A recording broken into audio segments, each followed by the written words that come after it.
Ketika seorang semakin mengenal Tuhannya, ia akan semakin lebih rutin dan lebih intens dalam berdoa dan meminta kepada Allah. Akan semakin ringan hatinya untuk menggantungkan apapun harapan-harapannya, cita-citanya kepada Allah Tabaraka wa Ta'ala.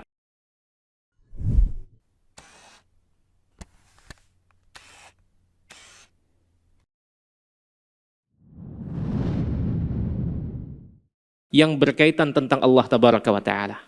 Bagaimana cara kita mempraktekkan dan mengamalkan ilmu ini? Bisa dipraktekkan. Kira-kira bagaimana kita mempraktekkan hadis-hadis yang selama ini kita pelajari, kita simak dari Kitabut Tauhid, dari Sahih Imam Bukhari ini. Kalau kita mempelajari adab buang hajat misalkan, maka bisa kita praktekkan tata cara buang hajat sesuai dengan sunnah Nabi SAW. Kalau kita belajar tata cara misalkan bersuci dari hadas kecil maupun hadas besar, kita bisa mempraktekkannya. Nah, timbul satu pertanyaan, selama ini kita mempelajari dan menyimak hadis-hadis tentang Allah Tabaraka wa Ta'ala yang disampaikan langsung oleh Nabi SAW ataupun juga melalui perkataan para sahabat beliau radhiyallahu ta'ala anhum. Bagaimana kita mempraktekkannya? Bagaimana kita mengamalkannya? Ada yang bisa memberikan jawabannya? Dengan tidak mensekutukan Allah Tabaraka wa Ta'ala. Ini merupakan salah satu cara kita mengamalkannya. Mungkin disadari atau tidak, semakin kita mendalami hadis-hadis yang mengenalkan tentang Allah Tabaraka wa Ta'ala, pencipta, pemilik dan penguasa alam semesta beserta apa yang ada di dalamnya, kita semakin mengenal keagungan Allah Tabaraka wa Ta'ala, akan semakin tumbuh keyakinan yang semakin kuat kepada Allah. Sehingga nanti seiring waktu berjalan, kita yang ada di benak kita ketika mendapatkan masalah, kita berusaha mengadu terlebih dahulu kepada Allah Tabaraka wa Ta'ala. Ketika hendak mengutarakan dan meminta hajat yang ada di benak kita, yang ada di pikiran kita, itu menengadahkan kedua tangan dahulu kepada Allah Tabaraka wa Ta'ala. Karena semakin mengenal Allah Tabaraka wa Ta'ala. Ini salah satu cara untuk mempraktekkan dan mengamalkan ilmu-ilmu terkait akidah, ilmu-ilmu terkait tauhid. Jadi nanti jemaah sekalian yang dirahmati Allah, ketika seorang semakin mengenal Tuhannya, ia akan semakin lebih rutin dan lebih intens dalam berdoa dan meminta kepada Allah. Akan semakin ringan hatinya untuk menggantungkan apapun harapan-harapannya, cita-citanya kepada Allah Tabaraka wa Ta'ala, atau yang dinamakan dengan roja. Dan ia pun menjadi tidak memiliki ketakutan berlebih kepada makhluk apapun. Karena yang ada di benaknya adalah jangan sampai ia terkena murka dan marah Allah Tabaraka wa Ta'ala, atau yang dinamakan dengan amalan hati berupa al-khauf. Nah, itu semua termasuk tadi yang tidak menyekutukan Allah dalam perkara ibadah, dalam sholat akan semakin lebih mudah khusyuk. Karena kita menyadari ketika kita mengangkat kedua tangan, Allahu Akbar, Allah Maha Besar. Apa tafsiran Allah Maha Besar? Oh, ternyata Allah sebagaimana digambarkan dan disebutkan oleh Nabi SAW begini. Akan semakin mudah hati kita untuk lebih tunduk kepada perintah Allah Tabaraka Ta'ala. Ketika turun perintah Allah kepada kita, kita dengar dan kita taati. Ketika turun larangan Allah dan kita dengar dengan telinga kita, maka hati ini sudah siap. Kenapa hati sudah siap? Untuk meninggalkan itu sepenuhnya untuk Allah Tabaraka wa Ta'ala. Karena hati ini sudah mulai mengenal Allah Tabaraka wa Ta'ala. Nah, cara untuk menggapai itu semua dibutuhkan untuk mengenal Allah Tabaraka wa Ta'ala. Jadi nanti ketika Allah perintahkan sholat, Allah perintahkan untuk menjaga sholat 5 waktu, Allah perintahkan untuk berpuasa di bulan suci Ramadan, orang akan lebih siap hatinya untuk patuh dan tunduk, bukan sekedar merasa itu kewajiban yang dibebankan, tetapi itu adalah kebutuhan yang diperlukan. Bisa dipahami di sini. Makanya para sahabat Nabi SAW, ada yang baru menikah, belum sampai atau belum genap 1 hari, namun ada dikumandangkan seruan berjihad menghadapi musuh yang hendak menyerang kota Madinah. Langsung bergegas, belum sempat mandi junub, langsung turun ke medan perang dan laga. Padahal lagi masa-masa bulan madunya lah. Ketika ada seruan dari Nabi SAW untuk mempersiapkan pasukan di musim paceklik, kondisi ekonomi lagi menurun, kemudian lagi cuaca sedang terik-teriknya, panas-panasnya, Nabi menyuruh untuk mempersiapkan pasukan yang akan dikirim ke daerah Tabuk.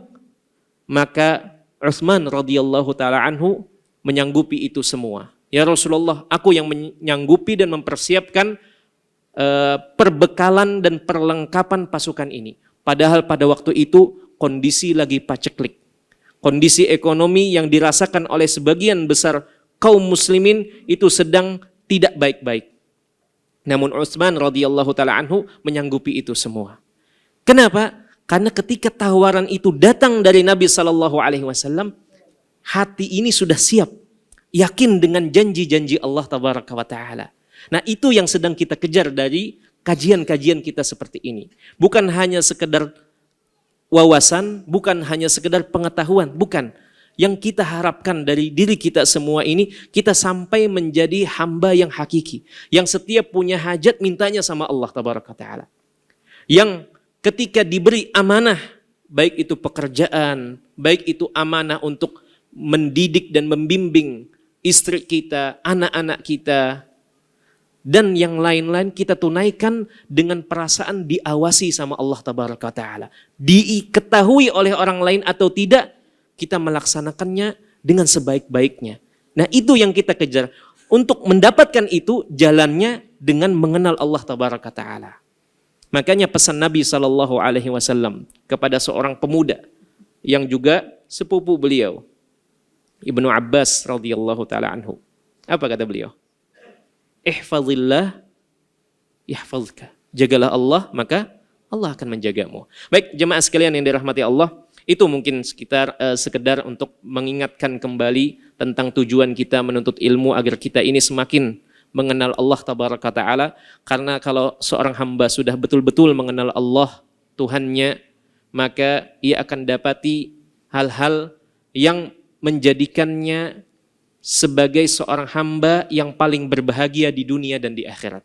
Di dunia, ia tidak akan terlalu bersedih mendalam ketika ia kehilangan sesuatu dari dunia ini. Baik, jemaah sekalian yang dirahmati Allah, malam ini kita masih membahas bab yang sama, yaitu bab yang disebut oleh Imam Bukhari rahimahullahu ta'ala dengan sebutan babu qaulillahi ta'ala wujuhu yawma idin nadhirah ila rabbiha nadhirah. Wajah-wajah pada hari itu, pada waktu itu berseri-seri karena memandang kepada Tuhannya. Baik, jemaah sekalian yang dirahmati Allah, pada beberapa pertemuan yang lalu kita mengambil hadis-hadis yang cukup panjang dari hadis Abu Hurairah, ada juga hadis Abu Sa'id Al-Khudri, dan yang terakhir kemarin 2 pekan lalu, karena pekan kemarin kita libur, 2 pekan yang lalu kita mengambil hadis Anas bin Malik radhiyallahu taala anhu.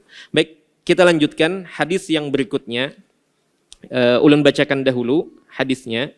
Hadis berikut ini yang diletakkan oleh Imam Bukhari rahimahullahu taala adalah hadis yang berasal dari sahabat Anas bin Malik radhiyallahu taala anhu, pembantu Nabi sallallahu alaihi wasallam.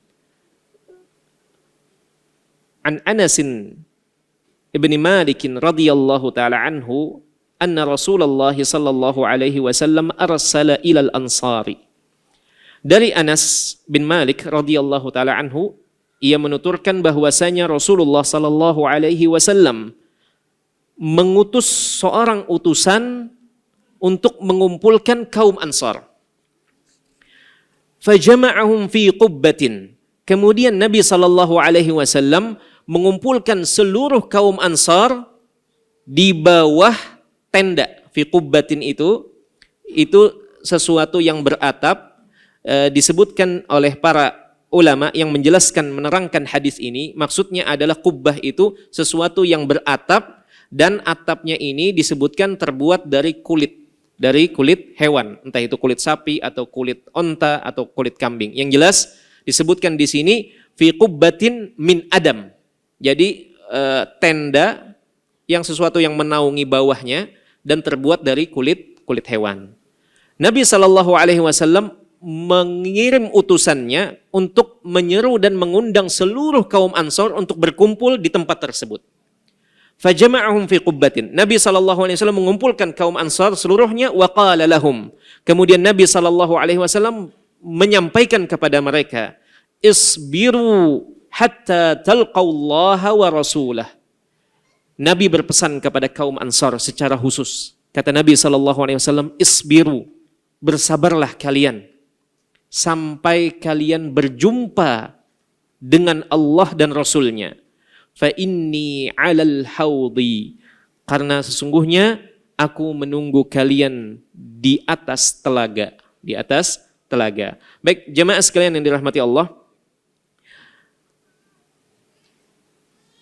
Hadis ini memiliki sebab kenapa Nabi SAW tiba-tiba mengumpulkan seluruh kaum Ansar, kemudian berpesan kepada mereka agar mereka mau bersabar, agar mereka menahan diri dan memilih untuk bersabar. Bersabar atas apa? Nah, baik, dengan mengetahui sebab kejadian yang melatar belakangi hadis ini, kita akan menjadi lebih jelas. Nah, para ulama menjelaskan di sini, hadis ini sebenarnya adalah ringkasan, cuplikan atau potongan dari perkataan Nabi SAW.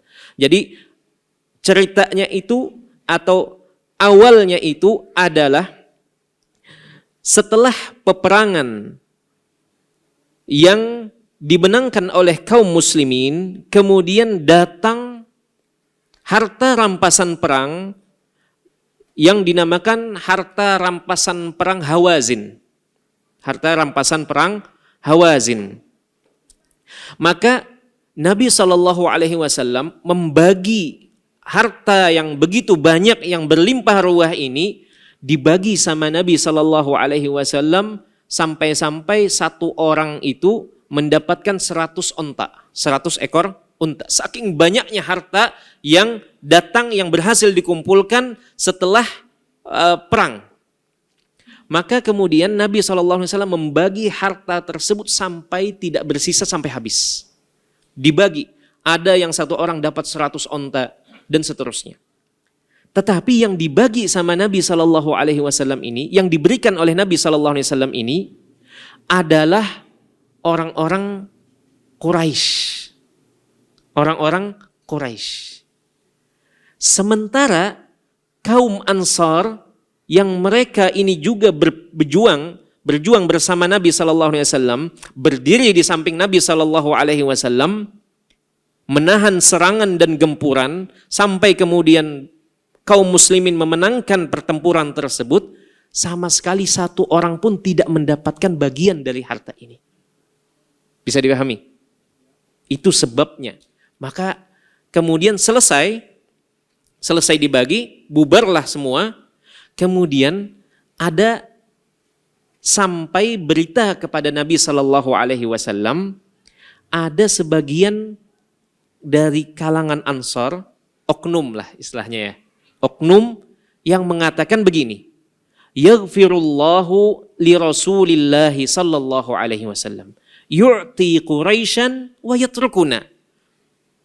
Semoga Allah mengampuni Rasulullah sallallahu alaihi wasallam yang telah membagikan harta itu hanya kepada orang-orang Quraisy, sementara beliau meninggalkan kita, tidak memberikan harta itu kepada salah satu dari kita. Wasuyufuna tuqtiru min dimaihim, sementara pedang-pedang kita ini, maksudnya pedang-pedang kaum Ansar ini masih basah, masih meneteskan darah-darah orang-orang Quraisy. orang-orang dari suku Quraisy yang Mekah. Baik, maka begitu sampai berita ini kepada Nabi SAW, berita negatif, maka Nabi SAW langsung mengutus utusan untuk mengumpulkan kembali, tapi yang dikumpulkan khusus kaum Ansar saja. Khusus Nabi minta berkumpul bersama kaum Ansar seluruhnya, dan hanya mereka yang diundang atau dikumpulkan setelah itu. Nah, jemaah sekalian yang dirahmati Allah, ketika dan ini juga diriwayatkan oleh Imam Bukhari rahimahullah di tempat yang lain dari Sahih Bukhari, tetapi secara versi lengkapnya. Adapun yang di sini ini versi singkatnya. Nah, jemaah sekalian yang dirahmati Allah, kemudian falamma ijtama'u qama an-nabiy sallallahu alaihi wasallam. Ketika seluruh kaum Ansar itu berkumpul, maka Nabi sallallahu alaihi wasallam segera berdiri di hadapan mereka dan berpidato, "Ma hadithun balagani ankum." Kata Nabi SAW, ada apa ini? Ada berita yang sampai kepadaku dari kalian. Kemudian dalam hadis ini disebutkan faqala fuqahaul ansar. Maka kemudian orang-orang yang faqih, orang-orang yang berilmu dari kalangan Ansar. Lihat di sini. Ketika dalam sebuah forum yang berbicara itu bukan semua orang. Yang berbicara adalah yang memang punya kapasitas untuk berbicara terkait hal ini. Maka tokoh-tokoh para Ansar, mereka langsung menyampaikan, membetulkan berita ini. Mereka mengatakan, "Amma ru'asa'una ya Rasulullah falam yaqulu syai'an." Adapun tokoh-tokoh kami ya Rasulullah, pemimpin-pemimpin kalangan kaum Ansar ini, orang-orang yang dalam riwayat yang lain disebutkan orang-orang yang kibar, orang-orang yang senior, orang-orang yang berumur, mereka tidak ada yang mengatakan seperti yang engkau dengar ya Rasulullah. Mereka semua diam. Mereka semua tunduk dan patuh terhadap keputusan Nabi membagi seluruh harta ini kepada orang-orang Quraisy. Sementara tidak ada satupun yang mendapatkan harta itu dari kalangan Ansar. Yang telah lama masuk Islam, yang sudah berumur, dan yang menjadi para pemimpin kaum Ansar, mereka tidak ada yang protes, tidak ada yang mengeluarkan statement seperti itu. Ya Rasulullah, kata mereka menjelaskan. Wa amma unasun minna, adapun segelintir orang dari kami, dari kalangan Ansar, hadisatu asnanihim, atau hadisatun asnanuhum, mereka ini masih muda, yang biasanya semangatnya berapi-api, yang masih belum paham atau belum memandang suatu permasalahan dari berbagai sisi atau belum memandang sejauh pandangan orang tua. Maka faqalu, merekalah ini yang mengatakan, yaghfirullahu li Rasulillah, semoga Allah mengampuni Rasulullah yang memberikan Quraisy sementara beliau tidak membagikan harta itu kepada kami, sementara pedang-pedang kami masih bercucuran darah-darah orang-orang Quraisy. Faqala an-nabiy sallallahu alaihi wasallam, maka Nabi pun mengatakan, fa inni u'ti rijalan hadisi ahdin bi kufrin. Nabi menyampaikan alasannya. Baru kemudian Nabi menyampaikan alasannya. Kata Nabi sallallahu alaihi wasallam, aku ini memberikan harta-harta ini kepada mereka yang baru masuk Islam, baru keluar dari kekufuran dan baru masuk Islam. Mereka inilah yang terus kuberi agar semakin menguatkan keimanan mereka. Jadi Nabi baru menyampaikan alasannya. Lihat di sini, dua perbedaan sikap di kalangan Ansar. Orang yang sudah paham dan mengenal Nabi SAW tidak akan berpikiran negatif terhadap apa yang dilihat oleh mereka saat itu. Mereka diam. Mereka patuh terhadap apa yang dilakukan oleh Nabi SAW. Karena mereka sudah mengenal betul Nabi SAW. Sikap yang kedua, dan ini yang menimbulkan gejolak di tengah kaum Ansar, yaitu sebagian orang, segelintir orang yang masih muda belia, belum paham betul karakter Nabi SAW.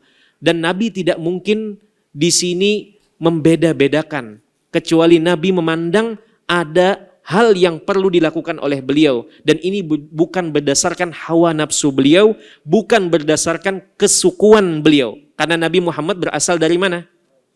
Dari Quraisy, dari suku Quraisy. Quraisy itu di Mekah. Sedangkan di Madinah beda lagi. Nah, yang berpikiran negatif adalah segelintir orang ini yang masih muda ini, yang darahnya masih bergejolak ini, melihat suatu pemandangan yang dia lihat ini tidak adil.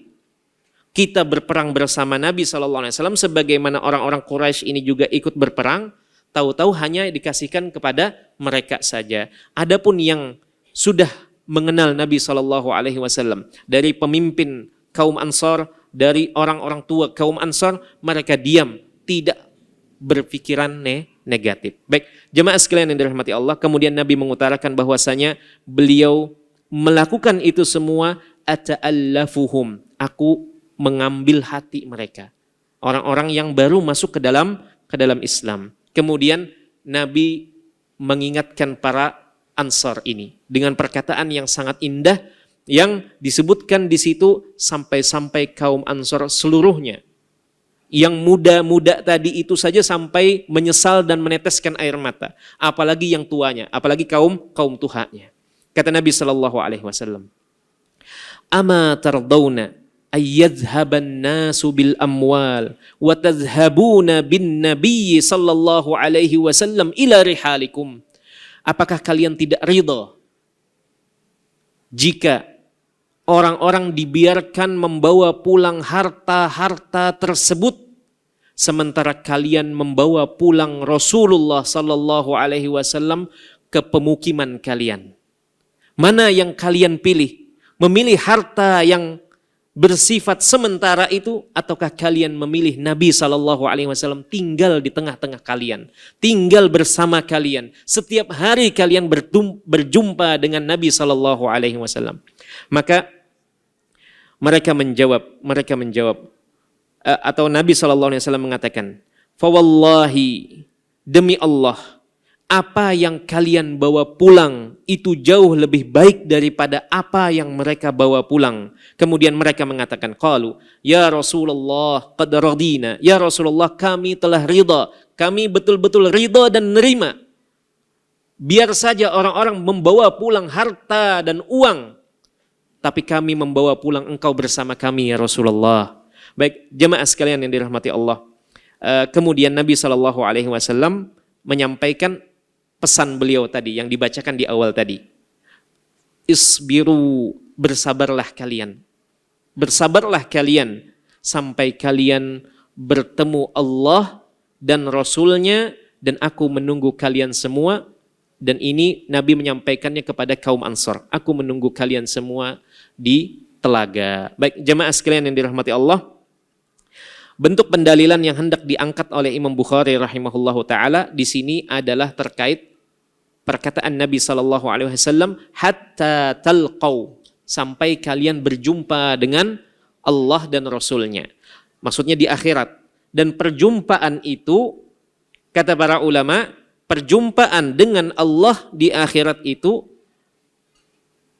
juga mengindikasikan melihat Allah tabaraka wa ta'ala, menyaksikan Allah tabaraka wa ta'ala. Makanya ini relevan dengan judul bab yang diletakkan oleh Imam Bukhari rahimahullahu ta'ala, yaitu wujuhu yawma idin nadhirah, wajah-wajah berseri-seri, bercahaya karena mereka memandang kepada Tuhan mereka. Baik, jemaah sekalian yang dirahmati Allah, mungkin itu juga yang bisa kita renungi di waktu maghrib sampai isya. Mungkin itu waktu sedang ramai-ramainya pembeli ke toko kita.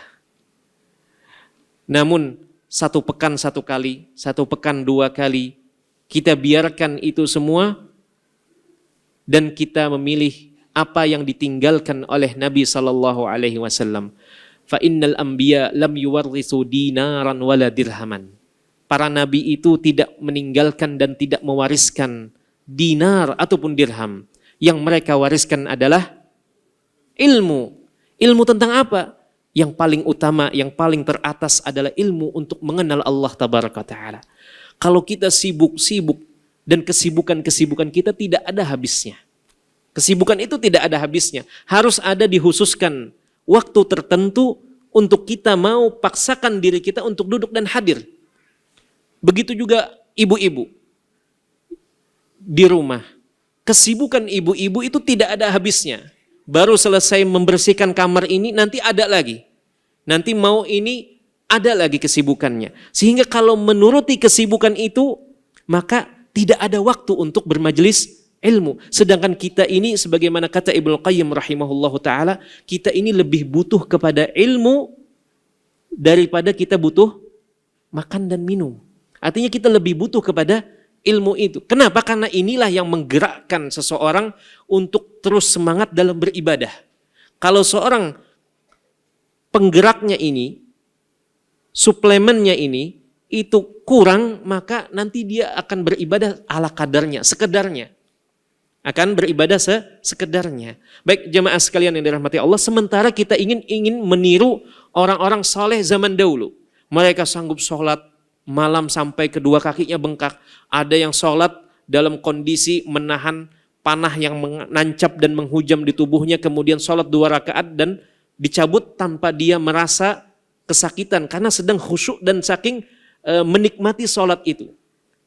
Kita ingin meniru itu, tetapi kita harus mengikuti jalannya juga. Mengikuti jalannya juga. Caranya adalah dengan betul-betul mengenal Allah Tabaraka wa Ta'ala. Baik, ini maksud dari hadis ini. Baik, kita langsung ke hadis yang berikutnya.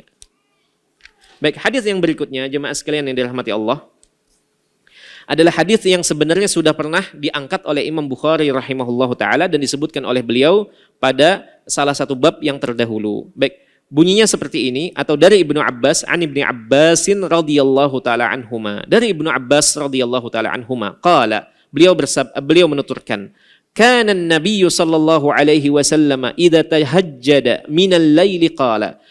Nabi sallallahu alaihi wasallam itu biasa apabila beliau melaksanakan salat malam, beliau berdoa, Allahumma, ya Allah, Rabbana lakal hamdu, ya Allah, bagimulah segala pujian, milikmulah segala pujian, anta qayyimus samawati wal ardi, engkaulah yang mendirikan dan menegakkan langit dan bumi, walakal hamdu, dan bagimulah segala pujian, anta rabbus samawati wal ardi, engkaulah Tuhan langit dan bumi, wa man fihinna, dan siapa saja yang ada di dalamnya, walakal hamdu, dan milikmulah segala pujian, anta nurus samawati wal ardi wa man fihinna, engkaulah cahaya langit dan bumi dan segala atau siapa saja yang ada di dalamnya, antal haq, engkaulah kebenaran, wa qaulukal haq, dan ucapanmu benar, wa wa'dukal haq, dan janjimu benar, wa liqa'ukal haq, dan perjumpaan denganmu juga benar. Nah, ini yang menjadi titik atau letak pendalilan Imam Bukhari terkait hadis ini dengan bab yang beliau letakkan. Perjumpaan dengan Allah itu benar. Wal jannatu haqqun, dan surga itu benar. Wan naru haqqun, dan neraka pun juga benar. Was sa'atu haqqun, dan kiamat juga benar. Allahumma laka aslamtu, ya Allah, untukmulah aku berislam, wa bika amantu, dan denganmu atau kepadamulah aku beriman, wa alaika tawakkaltu, dan hanya kepadamu aku bersandar bertawakal, wa ilaika khasamtu, dan untukmulah aku menyelisihi orang-orang yang berbeda denganku, wa bika hakamtu, dan denganmulah aku berhukum, meminta keputusan. Faghfir li ma qaddamtu wa ma akhartu. Ya Allah, ampunilah apa yang telah kulakukan dan apa yang nanti kulakukan dari dosa dan kesalahan.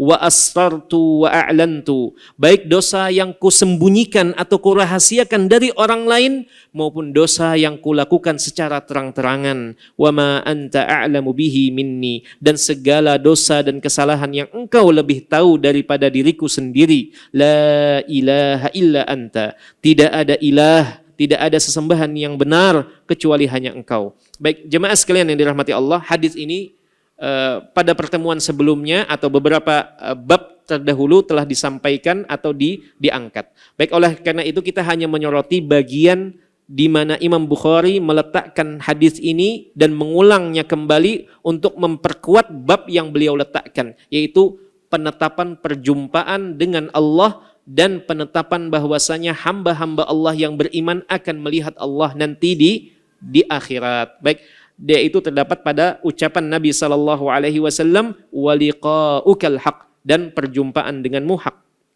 Baik, jemaah sekalian yang dirahmati Allah, kita lanjutkan kepada hadis yang lain, hadis yang ketiga malam ini. Hadis yang ketiga. Baik, hadis yang ketiga ini berasal dari sahabat Adi bin Hatim At-Tai radhiyallahu taala anhu. Qala Rasulullah sallallahu alaihi wasallam. Ia menuturkan bahwasanya Rasulullah sallallahu alaihi wasallam bersabda, "Ma minkum min ahadin illa sayukallimuhu rabbuh." Tidak ada salah satu dari kalian melainkan pasti nanti akan diajak bicara oleh Tuhannya. Laisa bainahu wa bainahu turjuman. Tidak ada nanti penerjemah, alih bahasa antara dirinya dengan Tuhannya. Wala hijabun yahjubuhu, dan tidak ada juga penghalang yang menghalangi antara dirinya dengan Tuhannya.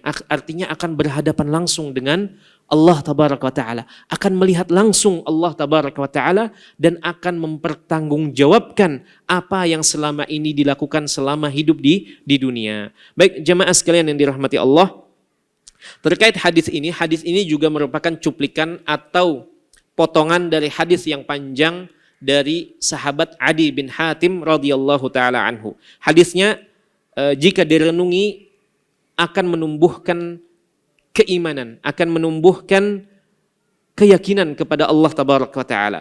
Kita bacakan hadisnya, versi panjangnya, di mana hadis ini sangat indah, sangat indah jika direnungi bersama.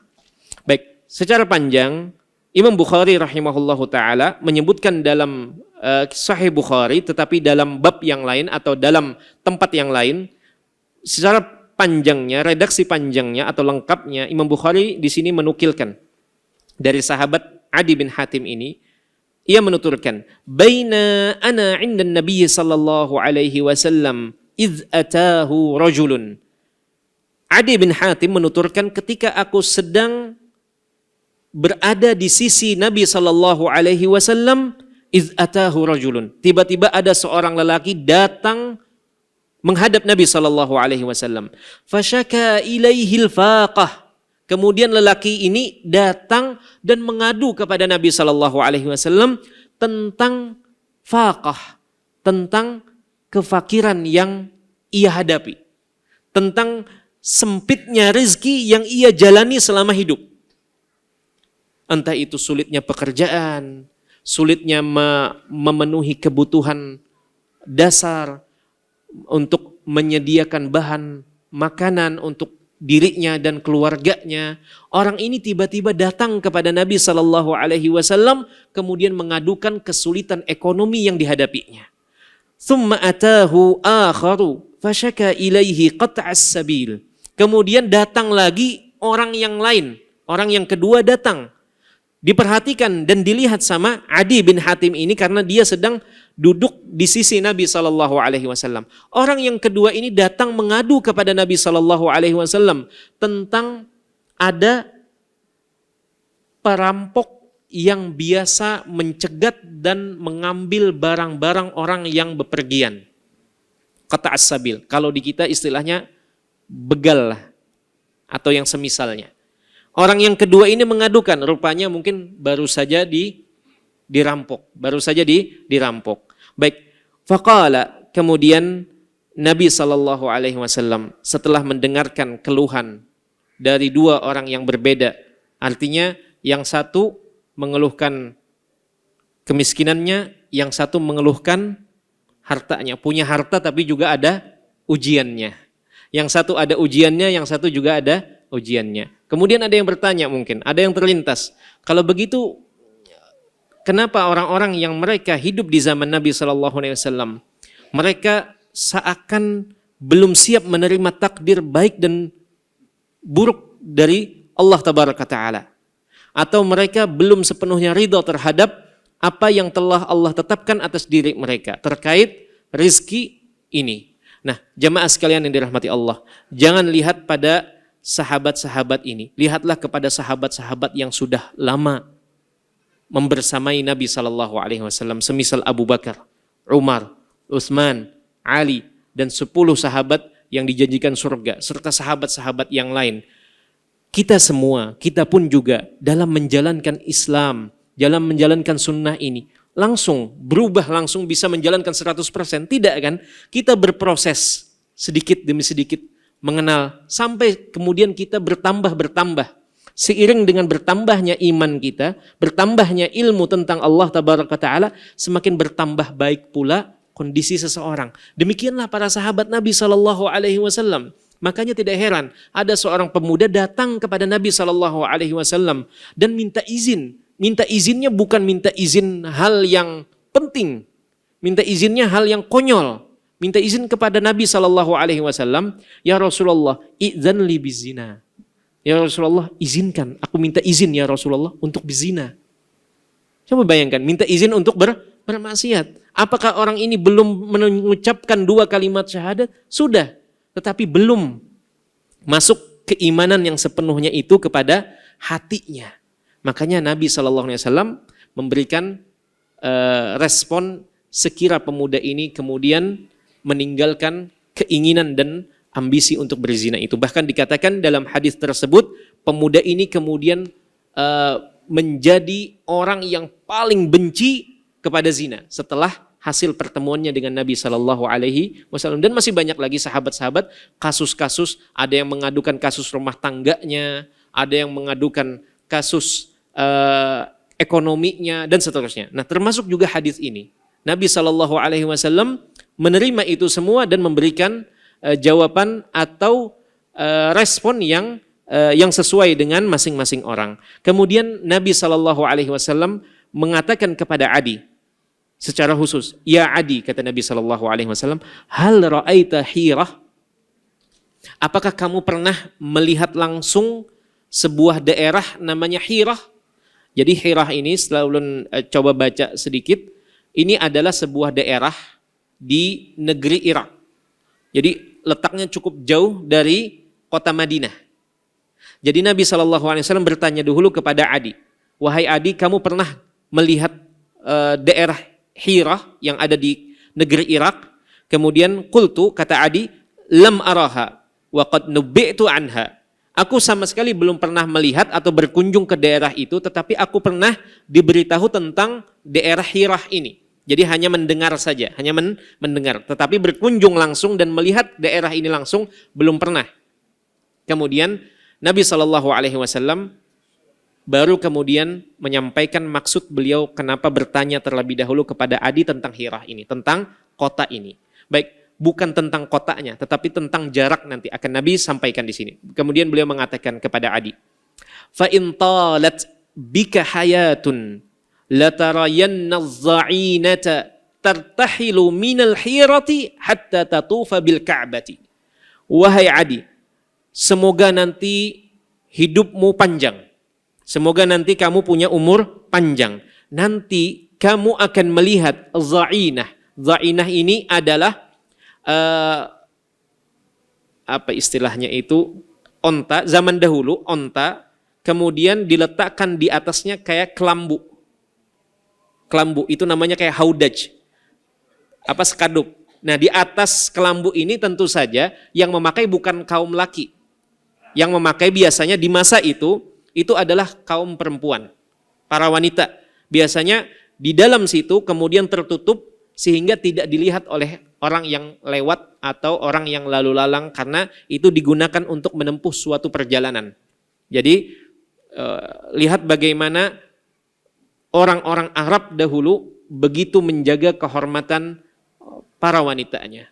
Jadi tidak mau mereka terlihat para wanitanya oleh orang lain. Jadi onta kemudian diletakkan di atasnya semacam kelambu kecil, dan di situ nanti biasanya ada wanitanya, ada perempuan di situ untuk ikut perjalanan jauh. Baik, kata Nabi SAW, jika nanti umurmu panjang, kata Nabi, engkau akan melihat atau engkau pasti melihat nanti ada dha'inah tadi, onta yang di atasnya ada kelambu yang di dalamnya berisi seorang wanita, itu akan pergi dari daerah Hirah ini yang ada di Irak ini sampai kemudian berjalan sampai ke kota Mekah, kemudian ia melakukan tawaf Ka'bah. La takhafu ahadan illallah. Wanita yang ada di dalam dha'inah ini, ia sama sekali tidak merasa ketakutan, tidak memiliki rasa takut kalau nanti ada perampok, ada penyamun, atau ada pencuri atau pembegal di perjalanan, padahal perjalanan cukup jauh dari daerah Hirah yang di negeri Irak sampai ke kota Mekah. Itu cukup jauh. Tetapi ia tidak merasa takut dan hanya takut kepada Allah. Kenapa? Karena nanti Islam begitu menyebar dan tidak ada lagi hal-hal demikian. Artinya stabilitas keamanan itu benar-benar merata di daerah kaum muslimin. Dan itu nanti terjadi, kata Nabi SAW. Saat ini orang yang mengadukan, orang yang kedua tadi mengadukan tentang adanya perampok dan pencuri yang mencuri atau mengambil harta bendanya di perjalanan. Mencegat kemudian dirampok atau diambil. Nah, kata Nabi SAW kepada Adi, nanti engkau kalau sudah nanti berumur, engkau akan melihat Islam ini menyebar di daerah-daerah penjuru negeri dan engkau akan melihat di perjalanan itu akan dilewati dengan aman tanpa ada rasa takut adanya perampok atau orang-orang jahat. Sampai-sampai Nabi di sini menggambarkan seorang wanita bepergian dan tidak merasa takut sama sekali. Karena wanita itu biasanya lemah, mudah sekali dirampok dan dibegal. Namun di sini Nabi SAW menyebutkan itu semua akan terjadi, kata Nabi.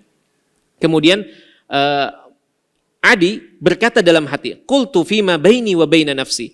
Aku berkata dalam hati, antara diriku sendiri, aku mengatakan, fa aina du'aru tay alladzina sa'arul bilad. Lantas kalau wanita ini dapat berjalan dengan merasa aman dari daerah Irak ke daerah Mekah tanpa rasa takut, lantas kemana orang-orang yang biasa menyalakan, mengobarkan api di negeri-negeri, di daerah-daerah, maksudnya para penyamun, para perampok ini pada kemana? Ia berkata dalam hatinya. Ia hanya berkata dalam hatinya.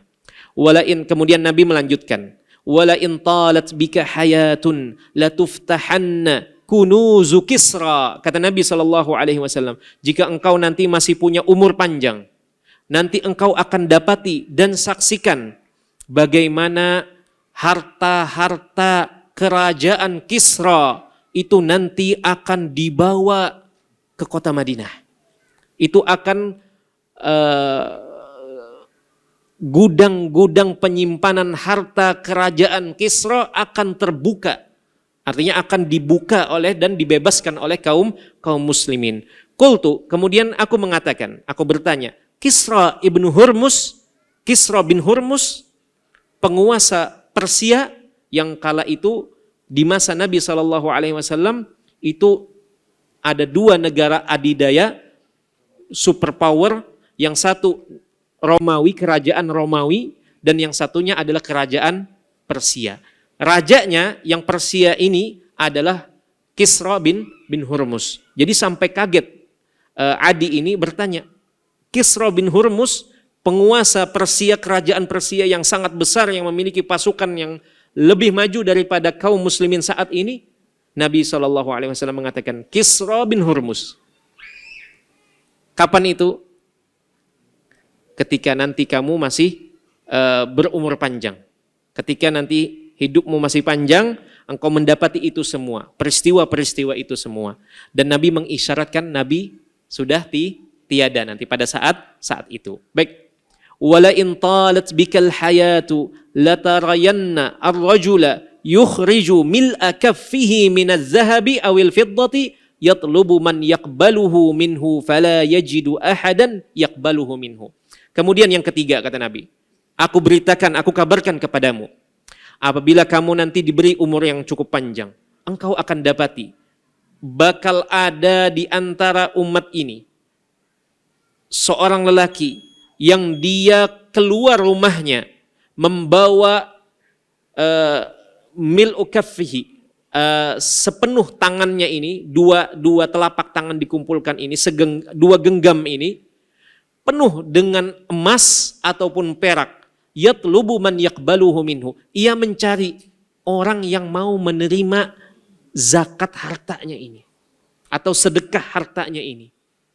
Dan ia mencari ke sana kemari, fala yajidu ahadan yaqbaluhu minhu. Dan ia sama sekali tidak dapati ada orang miskin yang mau menerimanya. Artinya apa? Nabi mengisyaratkan nanti akan kaya semua umatnya. Tidak butuh kepada emas segenggam ini berapa gram ini? Sudah kilo mungkin ya. Baik. Nah, sejenak kita ambil penjelasan para ulama di sini terkait peristiwa yang pertama. Peristiwa yang pertama itu sudah pernah terjadi. Sudah pernah terjadi di mana sepeninggal Nabi SAW dan dibukanya daerah-daerah di Jazirah Arab, kemudian dapat berlalu dalam perjalanan tanpa ada ditemukan orang-orang yang merampok kaum muslimin. Kemudian yang kedua juga telah dibuka, yaitu runtuhnya kerajaan Persia. Runtuhnya kerajaan Persia di zaman Khulafa ar-Rasyidin. Dan yang ketiga ini yang menarik. Apakah sudah terjadi ataukah belum? Karena ada hadis lain Nabi SAW yang menyebutkan la taqumus sa'ah. Kiamat tidak akan terjadi sampai nanti ada seorang yang keluar membawa hartanya untuk diberikan kepada yang membutuhkan, namun ia sama sekali tidak mendapati ada orang yang membutuhkannya. Apakah ini sudah terjadi atau belum? Nah, para ulama menyebutkan ada yang berpandangan dengan pandangan yang pertama bahwasanya ini nanti belum terjadi, ini nanti terjadi ketika Nabi Isa turun. Dan itu sudah menjelang dekat sekali dengan kiamat. Ini yang pertama. Tetapi pandangan yang kedua, yang pertama ini tidak lebih kuat, dan yang lebih kuat adalah pendapat yang kedua. Pendapat yang kedua ini pernah terjadi. Pernah terjadi di salah satu masa kekhilafahan. Bukan di masa kekhilafahan atau era Khalifah Rashidah yang 4 sahabat ini, bukan, tetapi di masa kekhilafahan Umayyah, dinasti Bani Umayyah. Siapa? Umar bin Abdul Aziz. Dan ini pernah terjadi. Umar bin Abdul Aziz rahimahullahu ta'ala itu beliau hanya memegang kekhilafahan itu selama 30 bulan saja. Hampir berapa? 2 tahunan, 2 tahun setengah. Cuman pencapaian pada saat itu betul-betul luar biasa. Pembebasan daerah-daerah yang belum dibebaskan atau belum terjamah oleh dakwah Islam itu banyak menyebar, sehingga pada saat itu perekonomian kaum muslimin benar-benar meningkat. Dan pada saat itulah terjadi sempat orang ingin menyalurkan sedekah hartanya atau zakat hartanya dan tidak mendapati ada yang mau menerimanya. Dan itu terjadi di zaman Khalifah Umar bin Abdul Aziz. Umar bin Abdul Aziz rahimahullahu ta'ala. Dan ini yang dikuatkan atau dipegang oleh Imam Al-Baihaqi rahimahullahu ta'ala. Beliau bahkan menyatakan ini memang sudah terjadi di masa Khalifah Umar bin Abdul Aziz. Baik. Kemudian Adi setelah itu masih menyampaikan apa yang didengarnya oleh Nabi SAW. Beliau mengatakan wala yalqayannallaha ahadukum yauma yalqahu, dan sungguh atau pasti salah satu di antara kalian atau setiap dari kalian akan berjumpa dengan Allah di hari ia berjumpa dengan Allah. Walaysa bainahu wa bainahu turjuman yutarjimu lahu, dan tidak ada antara dirinya dengan Tuhannya penerjemah atau alih bahasa yang menerjemahkan kala itu. Fayaqulu alam ab'as ilaika rasulan fayuballighak. Kemudian Allah mengatakan kepada si hamba, bukankah aku telah mengutus kepadamu seorang utusan yang ia menyampaikan pesan ini kepadamu dan engkau sampai mendengar atau menyimak pesan ini? Fayaqulu bala. Kemudian si hamba mengatakan tentu. Fayaqulu alam u'tika malan wa ufdil alaika. Bukankah kata Allah, aku telah melebihkanmu dengan harta Fayaqulu bala. Kemudian si hamba mengatakan bala, tentu. Fayanzur an yaminihi fala yara illa jahannam. Kemudian setelah dicecar dengan pertanyaan-pertanyaan itu, si hamba menengok ke kanan dan dia tidak melihat kecuali hanya neraka, jahannam. Wa yanzur an yasarihi fala yara illa jahannam. Kemudian ia menengok ke arah kirinya dan ia juga tidak melihat kecuali hanya jahannam. Qala Adi. Kemudian Adi menimpali, sami'tun nabiyya sallallahu alaihi wasallam yaqul, aku mendengar langsung Nabi sallallahu alaihi wasallam berpesan setelah menyampaikan kalimat-kalimat tadi, ittaqun nara walau bisyiqqit tamrah. Takutlah kalian, lindungi diri kalian dari neraka walau bisyiqqi tamrah, walaupun dengan separuh dari kurma, separuh dari kurma. Faman lam yajid syiqqa tamratin fabi kalimatin thayyibah. Barang siapa juga tidak mampu untuk bersedekah dengan separuh dari sebiji kurma, maka hendaklah ia bi kalimatin thayyibah, dengan kata-kata, tutur kata yang baik. Baik, kemudian di akhir hadis ini Adi mengatakan dan menceritakan apa yang didapatinya. Jadi setelah itu Adi berpisah kembali pulang ke perkampungannya. Dan Adi ini merupakan tokoh di kaumnya, pemimpin kaumnya, dan Adi dikenal sebagai orang yang sangat dermawan, dan bapaknya Hatim At-Ta'i ini terkenal sebagai orang yang sangat dermawan juga. Baik, kemudian Adi menceritakan, aku sudah melihat, kata Adi, aku sudah melihat apa yang diberitakan dan disampaikan oleh Nabi itu. Nabi menceritakan ada 3 nanti kejadian, yang kalau seandainya Adi masih diberi umur panjang, ia akan menyaksikan 3 ini. Yang pertama, kata Adi menceritakan, aku menyaksikan langsung adanya Za'inah tadi, onta yang membawa seorang wanita di dalam kelambu ini berjalan dari Hirah dan sampai ke negeri Mekkah dan melaksanakan tawaf, kemudian kembali pulang. Aku sudah melihatnya. Dan wanita ini atau si penunggang Za'inah ini tidak takut sama sekali adanya perampok atau penyamun. Kemudian yang kedua, peristiwa yang kedua aku juga saksikan. Tidak hanya saksikan, kata Adi. Wa kuntu fiman iftataha kunuza Kisra ibn Hurmuz. Dan aku termasuk yang membebaskan, termasuk ikut dalam pembebasan dan penaklukan kerajaan Persia. Ini Adi menceritakan yang kedua, artinya terbukti apa yang disampaikan Nabi SAW kepada Adi. Nah, yang ketiga Adi belum menyaksikannya. Yang ketiga Adi belum sempat menyaksikannya. Baik, jamaah sekalian yang dirahmati Allah, karena Adi meninggal pada tahun 68 Hijriyah. Baik, mungkin kita tutup dengan doa kafaratul majelis karena waktu sudah habis. Semoga apa yang disampaikan malam kali ini, apa yang disimak menjadi ilmu yang bermanfaat bagi kita semua, menambah keimanan kita dan semangat kita dalam mengenal Allah dan beribadah kepadanya. Kita tutup dengan doa kafaratul majlis. Subhanakallahumma wa bihamdika asyhadu an la ilaha illa anta astaghfiruka wa atubu ilaik. Assalamualaikum warahmatullahi wabarakatuh. Terima kasih. Jazakumullah khairan wa barakallahu fikum. Video ini dibuat atas partisipasi dari donasi Anda. Semoga menjadi amal jariah bagi Anda semuanya.